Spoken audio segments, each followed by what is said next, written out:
नमस्कार, news 18 explainer में आपका स्वागत है। मैं हूं आपके साथ सूरज भारद्वाज। बलूचिस्तान एक बार फिर सुर्खियों में है, जहां विद्रोहियों ने इस बार ट्रेन हाईजैक करके पाकिस्तान को अब तक का सबसे बड़ा झटका दिया है।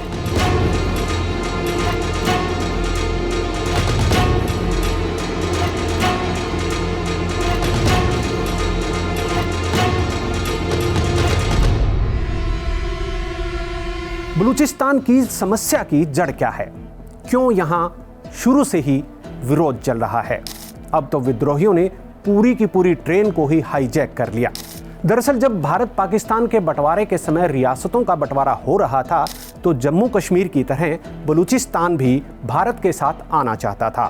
लेकिन उस वक्त के भारतीय नेताओं की कुछ गलतियां हुई, जिसकी वजह से पाकिस्तान ने चालाकी से बलोच लोगों को उनकी इच्छा के विरुद्ध जबरदस्ती पाकिस्तान का हिस्सा बना लिया। यहाँ से बलोच की जनता हमेशा पाकिस्तान को अपना दुश्मन मानने लगी। इतने साल बीत गए, आखिर बलूचिस्तान के लोगों को दिक्कत क्या है? आपको जानकर हैरानी होगी कि बलूचिस्तान पाकिस्तान की कुल ज़मीन का करीब 44% हिस्सा समेटे हुए है, लेकिन यहाँ पाकिस्तान की 25 करोड़ आबादी में से सिर्फ 6% ही रहते हैं। बलूचिस्तान गैस, खनिजों और प्राकृतिक संसाधनों के मामले में पाकिस्तान का सबसे अमीर प्रांत है। एक तो समस्या की जड़ यही है।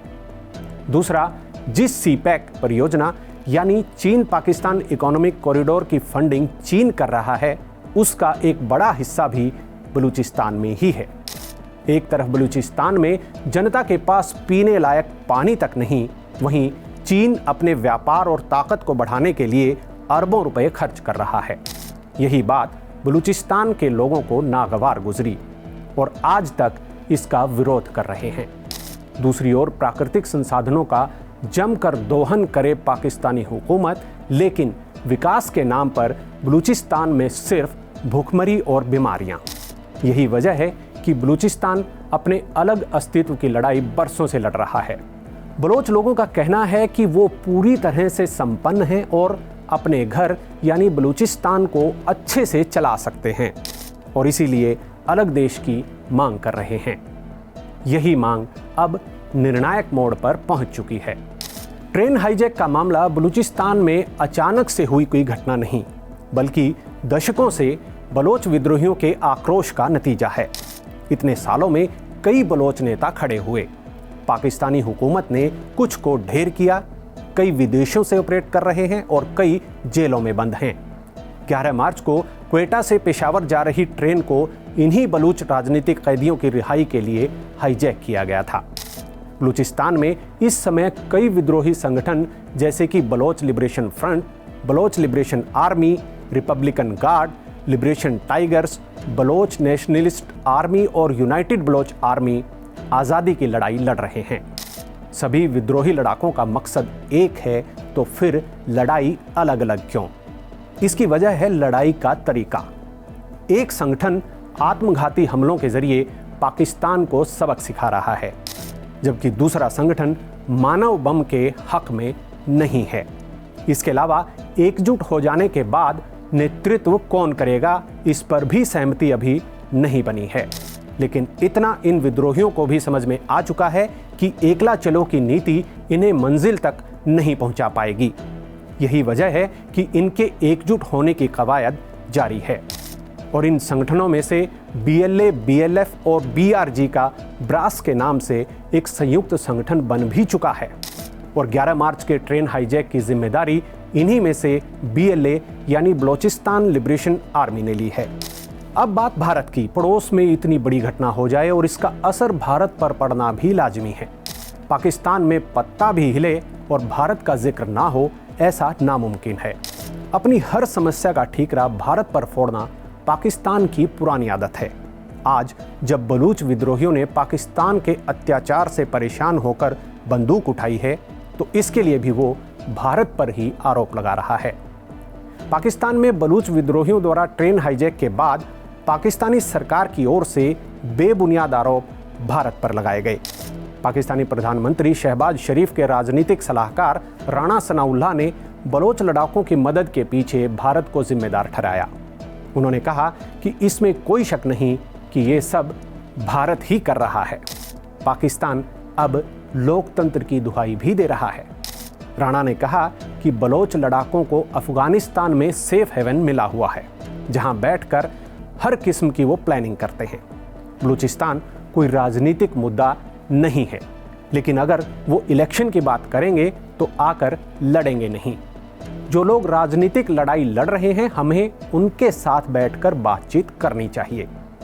लेकिन इन लोगों का मेन मुद्दा कत्ल और दहशत फैलाना है। उन्होंने कहा कि तालिबान का शासन आने से पहले BLA को अफगानिस्तान में जगह नहीं मिलती थी। राणा के बयान से ये तो साफ है कि अब बलोच लड़ाकों को तालिबान का भी साथ मिल रहा है। बौखलाहट में पाकिस्तान अपने संकट से निपटने की बजाय हमेशा की तरह भारत को जिम्मेदार ठहराकर अपनी जिम्मेदारी से भाग रहा है। अब सवाल ये उठता है कि विद्रोहियों और पाकिस्तान सरकार के बीच ये जंग ऐसे ही चलती रहेगी। बड़ा सवाल ये भी है कि अब आगे क्या होगा। बलूचिस्तान की आज़ादी की लड़ाई तेज हो रही है और पाकिस्तान के पास इसे रोकने के बहुत ही कम विकल्प बचे हैं।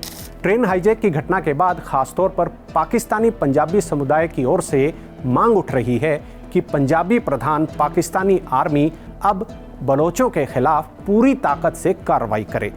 शायद यही आखिरी रास्ता बचा है जिससे पाकिस्तान की सेना फिर से नियंत्रण पाने की कोशिश कर सकती है। अगर पाकिस्तान पूरी ताकत से सैन्य ऑपरेशन करता है, बलूचिस्तान के शहरों और गांव को तबाह कर देता है, बलोच लोगों को बेरहमी से मारकर डर का माहौल बनाता है और अपनी सत्ता फिर से थोपने की कोशिश करता है, तो सिर्फ इसी रास्ते के जरिए हो सकता है। लेकिन राजनीतिक रूप से पाकिस्तानी आर्मी के पास कोई मजबूत आधार नहीं बचा है। उसने खुलेआम चुनाव में धांधली की और बलोचों पर अपनी पसंद की सरकार थोपी। आर्थिक रूप से भी पाकिस्तान की हालत ऐसी नहीं है कि वो बलोचों से किसी तरह से लोहा ले सके। चीन के साथ सीपेक जैसे प्रोजेक्ट बलोचों के लिए विकास का जरिया नहीं, बल्कि उनकी ज़मीन और संसाधनों को लूटकर औरों को फ़ायदा पहुंचाने की चाल है। पाकिस्तान का प्रचार तंत्र भी नाकाम हो चुका है, क्योंकि बलोच लोग उनकी बातों पर विश्वास नहीं करते। अब जब सरकार पर दबाव बढ़ रहा है, तो पाकिस्तान आर्मी बड़े स्तर पर सैन्य कार्रवाई कर सकती है, लेकिन इससे भी समस्या हल होने वाली नहीं है, क्योंकि बलोच विद्रोही पहले से ही इस तरह की प्रतिक्रिया के लिए तैयार होंगे। हो सकता है कि ट्रेन हाईजैक भी एक साजिश हो, जिससे पाकिस्तानी सेना को हमले के लिए भड़काया जाए। अगर ऐसा हुआ तो विद्रोही अफगानिस्तान और ईरान की शरण में चले जाएंगे और फिर सही वक्त पर फिर से हमला करेंगे। इधर पाकिस्तान की सेना कई मोर्चों पर उलझती जा रही है। वो कश्मीर में आतंकवाद को फिर से बढ़ावा देकर भारत से टकराव की कोशिश लगातार कर रही है, जिससे उसे अपनी पूर्वी सीमा पर मजबूती से सेना तैनात रखनी होगी। खैबर पख्तूनख्वा में इस्लामिक टकराव पहले से ही सेना की टेंशन बढ़ा रहा है। ऐसे में पाकिस्तान की सेना अगर बलूचिस्तान में बंदूकें, हेलीकॉप्टर, ड्रोन, टैंक और फाइटर जेट से तबाही मचाती है, तो इससे बलोचों की पाकिस्तान के खिलाफ नफरत और बढ़ेगी, जिससे और ज़्यादा युवा विद्रोहियों की सेना में शामिल होंगे। अब हालात ऐसे हो गए हैं कि पाकिस्तान के गृह मंत्री मोहसिन नकवी का ये दावा कि बलोच विद्रोह को तो एक थानेदार भी संभाल सकता है, पूरी तरह से गलत साबित हो गया है। ट्रेन हाईजैक से निपटने में पूरी सेना जिस तरह से नाकामयाब हुई, उससे तो अब सवाल ये भी उठ रहा है कि पाकिस्तानी आर्मी दशकों पुराने बलोच विद्रोह को संभालेगी कैसे।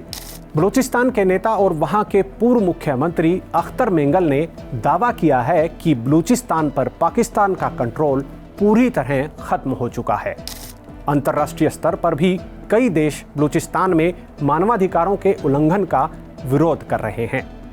भारत भी बलूचिस्तान के लोगों के साथ हमदर्दी जता चुका है। पीएम मोदी ने 2016 में लाल किले की प्राचीर से दिए गए भाषण में बलूचिस्तान में हो रहे उत्पीड़न को लेकर अपनी हमदर्दी जताई थी।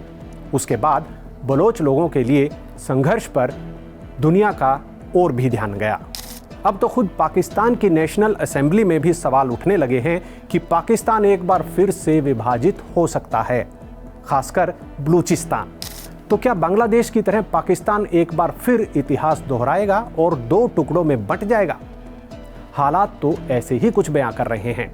ट्रेन हाईजैक का टकराव भले ही जल्द खत्म हो जाए, लेकिन बलूचिस्तान की आज़ादी की लड़ाई खत्म होती दिखाई नहीं दे रही। उल्टा इसका दायरा और प्रभाव लगातार बढ़ता जा रहा है। लेकिन भारत के लिए राहत की बात यह है कि दूसरों का प्लेन हाईजैक करने वालों को खुद की ट्रेन हाईजैक होने के बाद शायद कुछ सबक मिल जाए।